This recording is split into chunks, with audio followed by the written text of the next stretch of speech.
Please enjoy. Oh boy, it's Radio Free Innsmouth episode 83. That's the year the first Metallica album came out. That's something important, I guess. So this week we're starting out with some stories. That's right, we have a couple news stories this week. First off, Sabaton, the old Swedish power metal band, was involved in a car crash in Tunisia, in the Sahara Desert. They look all bloodied up and such in the pictures, and as such they will not be able to tour in Gdansk, which is in Poland, aka Kurva land, but I guess they'll be back on the road in October for their North American tour. I'm not huge on them, but, you know, they're alright. And slightly more depressing news, fucking Metal Sucks is back at it again. They've gotten 2 Migwa shows canceled. It's very sad, all because they have side project bands like Judenfrei and Kriegsmaschine. Can't do that. But, you know, that's not good. That's not good at all. Fucking jerks. Metal Sucks are a big bunch of bullies, and I hate their guts. Right, and I'll bring all my shoes and my glasses with me. So I have them. This is kind of a bummer because it happens right on the eve of the new Migwa album release, which I think actually comes out today. So definitely an album worth checking out if you like melodic black metal. Speaking of other good new black metal, my friend showed me this band called Devil Master, who are very cool. They are heavily influenced by Jism, and as you all know, I like me some Jism. Gay! No, I mean the classic Japanese hardcore punk band, G-I-S-M, Jism. Gnostic, Idiosyncrasy, Sonic Militant, everybody knows them, you just big meanies. But yeah, this Devil Master band, they're really cool. They got a lot of hardcore punk to them, but they're also very black metal. There's a whole lot of different influences going on.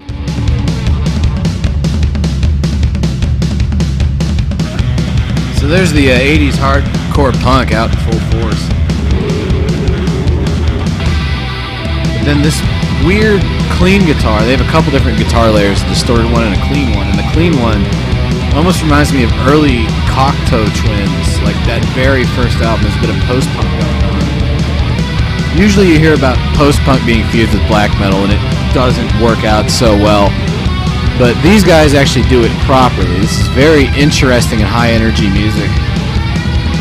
It almost reminds me of Goat Moon, not in terms of how it sounds, but more of the compositional ideology behind it, sort of mashing together black metal and punk to do some really messy, strange music, but very cool stuff. In sadder news, Konrad Branislav, his real name is Boris, and I can't pronounce his last name, I'm sorry, but he was the guitarist and main songwriter of Branislav. He was in Forest. He was a major pillar within the Russian black metal scene, but most people nowadays would recognize him as the guy doing all the screams on the Temnozor albums. But he passed away on the 27th after getting hit by a car, which is pretty sad, especially since back in 2005, his cohort, Ulf Gegner Hermansen, also known as Yevgeny Umlianov, got stabbed to death under mysterious circumstances. So tragedy seems to follow the Blazebirth Hall guys around. Blazebirth Hall was the name of their sort of black metal scene they had going in Tula. Konrad was a really big influence on me ideologically as well as musically, and in fact he influenced a lot of black metal, especially in the Slavic countries. He helped come up with a distinctly Slavic style of black metal guitar work. This week we are going to cover the other band that was the most influential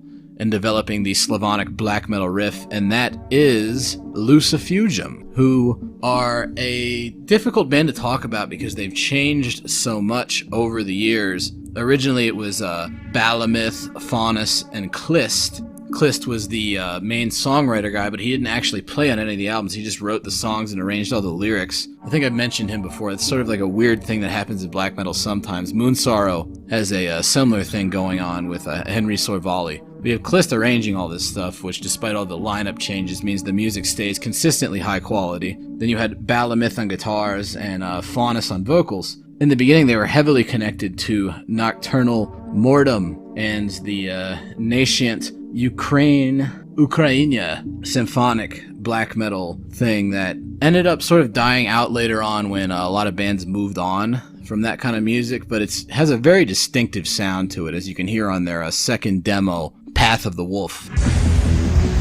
So, initially this strikes you as pretty standard. We have some deep sonorous keyboards highlighting the root notes of the riffs being played in sort of a Satyricon-esque fashion, or maybe even early Emperor.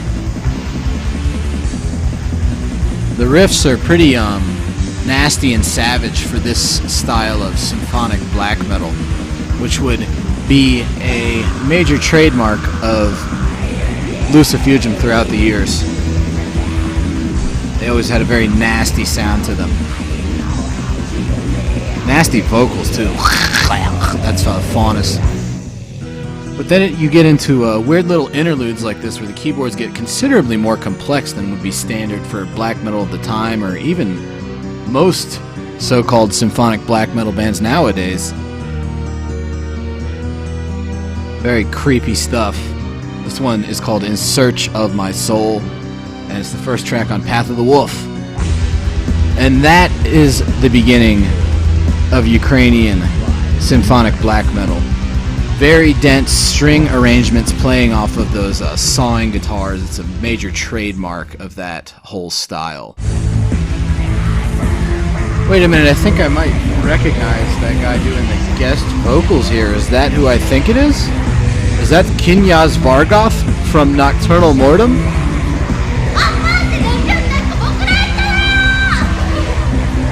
I was pretty excited when I recognized his voice when I was first listening to this demo. That isn't even noted in the track list on the reissue of the first two demos put together on a CD called Instinct Prevalence. But that's how you know these guys in Nocturnal Mortem were heavily in communication. In fact, the Path of a Wolf demo was released as a split cassette with Nocturnal Mortem's Return of the Vampire Lord CD. But once they got to their full lengths, their sounds heavily diverged from one another. They sounded alike on the demos, but Goat Horns, if you've heard that, the first Nocturnal Mortem album, the guitars take a bit of a backseat to the increasingly complex keyboards, whereas in Lucifugum, the keyboards are just as complex, but the other instruments are also very much doing their own thing in concert with everything else, which gives it a much harsher and less accessible sound. Look at that weird bass line that forms the backbone of the song, and the guitars sort of intrude intermittently over it. The main thing is that drum and bass groove that is then commented on by the melodies played by the keyboards and the guitars. Very strange for black metal. Lucifugum has always been very weird, which is probably why they aren't as well known as, say, Nocturnal Mortem or Temnozor. But I think if you give it a chance, the way they write songs is very interesting and unpredictable, which keeps me coming back for years. I think I first heard this album back in like 2008, and it's been a pretty major part of my life since then. This is their first album on the sortilege of Christianity, or Nacht de Christakach in Ukrainian. A lot of wolves in Lucifugum, they're all about that. But Jub, yeah, I hear you saying, you're like, dude, these guys invented the Slavonic block metal riff. This doesn't sound like Drudkh or anything. Well, let me tell you something, buddy. Once we get to the second Lucifugum album, On Hooks to Pieces, which happens before Drudkh, before Yig, before Kors, before all those bands that have that sort of jangly style to them, the originator of that was Lucifugum, and you can hear that on their second album. So you notice this riff is sort of a weird midpoint between the clean parts of early Graveland and what bands like Drudkh would later go on to do. But this is like 1999 this is coming out, so very ahead of its time. And they're doing that same trick they did on their first album where they're sort of punctuating phrases with distorted guitar out of nowhere. Very cool stuff.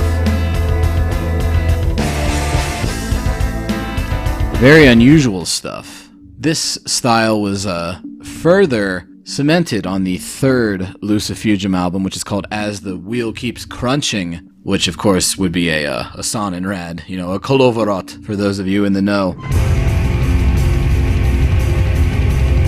Keep in mind, this is 2001 this album came out, and it almost sounds exactly like what Drudkh would be doing later, but substantially more esoteric and more black metal. In essence, a lot of the later Slavic bands just took this style and inserted kind of more of a pop feel to it than the very dense sheets of sound you get from Lucifugum. On this album, they pretty much abandoned the heavy keyboard presence of their earlier ones, which probably surprised a lot of people at the time, in favor of utilizing more acoustic guitar and then having the bass sort of play around these very thick tremolo riffs.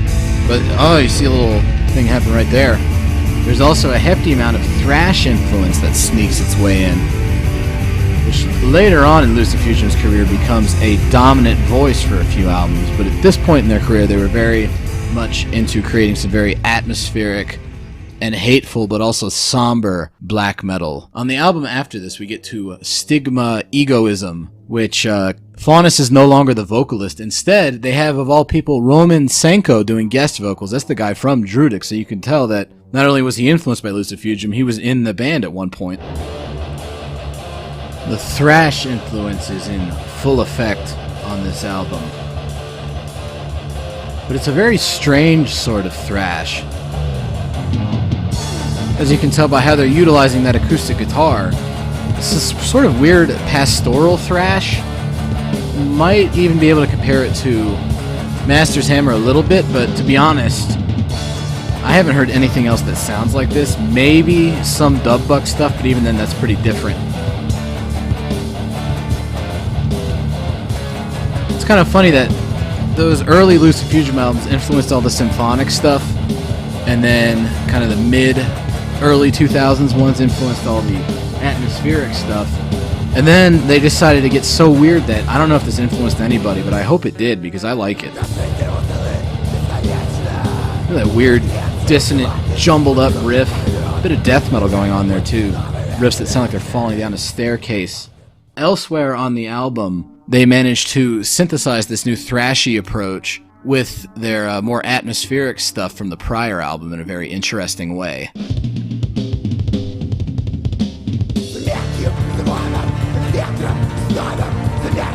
The atmospheric stuff is back. They've also brought back the keyboards a little bit, but they're using them in a very different way. There's that old compositional trick they used of forcibly intruding acoustic guitar into a clean guitar section to sort of punctuate a musical phrase. I haven't heard too many other bands do that in this specific manner. They're definitely a band of interesting contrasts and compositional detours.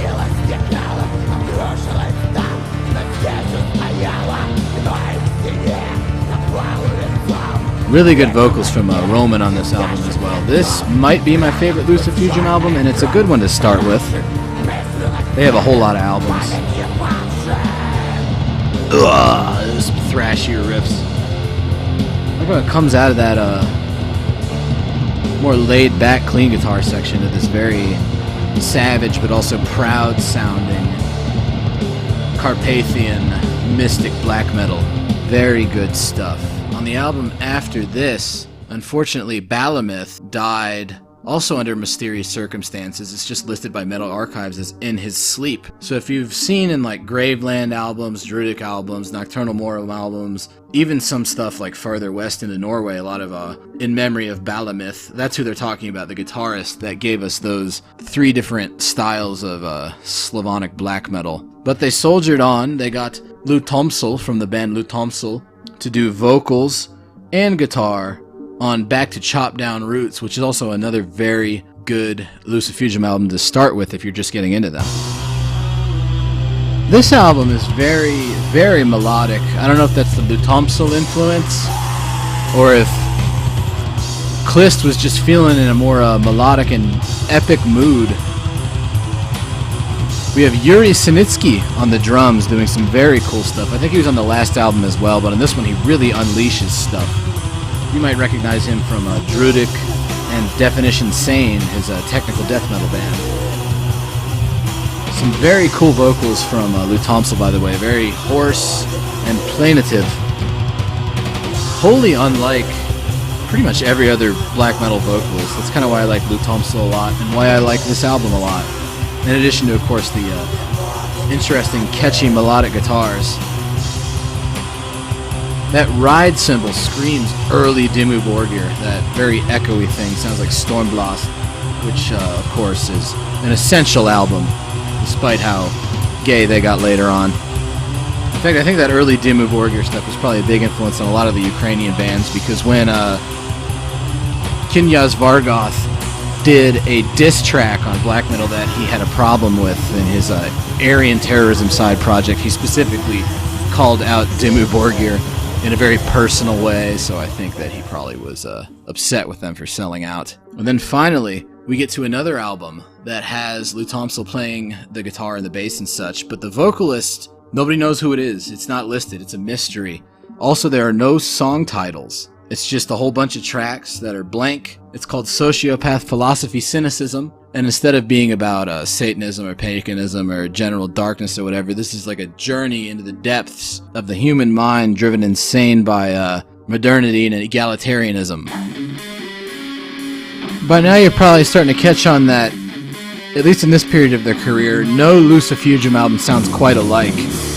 Klist had a lot of wacky ideas in his head, and he's working with a whole bunch of different musicians. I kind of wonder if Yuri Sinitsky's technical death metal background had an influence on the very dissonant and chopped up nature of Sociopath's Philosophy Cynicism. Which is hard to say, there's a lot of sibilant S's and soft C's in it, sorry.